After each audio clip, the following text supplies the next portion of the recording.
Haunted people. Mrs. G bought a Ouija board for fun, but ended up unleashing a possessive spirit intent on controlling her life. Mrs. G grows curious about the spirit world and purchases a Ouija board. It's all fun and games at first. Soon, however, Mrs. G senses she's not alone.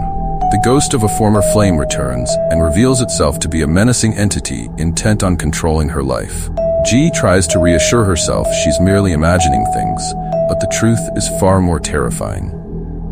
Mrs. G had always been a little curious about the unknown, so when she saw a dusty Ouija board in a thrift shop, she bought it on a whim. It seemed like a fun, harmless way to pass the time, maybe even feel a little spooky thrill. One evening, with a glass of wine in hand, she sat down at her kitchen table and started asking it simple questions. At first, the planchette barely moved, but as the night went on, it seemed to glide across the board more freely. She laughed, thinking it was just her subconscious guiding her fingers.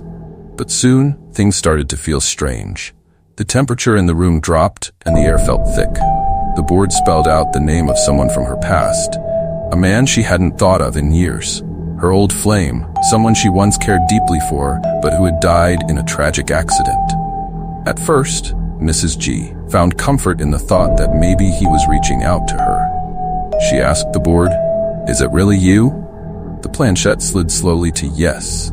Days passed, and what started as innocent curiosity turned unsettling. The presence she thought was her former lover became more forceful. Objects in the house would move on their own. Shadows seemed to flicker in the corners of her vision.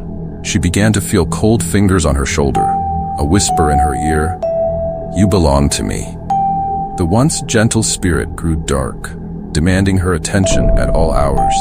Mrs. G could no longer sleep, no longer think clearly. Every time she tried to distance herself from the board, it would find its way back into her hands, as if pulling her into its grip.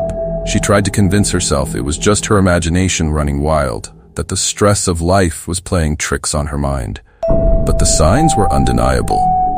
The figure she thought was a comforting memory had twisted into something sinister. The ghost wanted control of her thoughts, her actions, her life.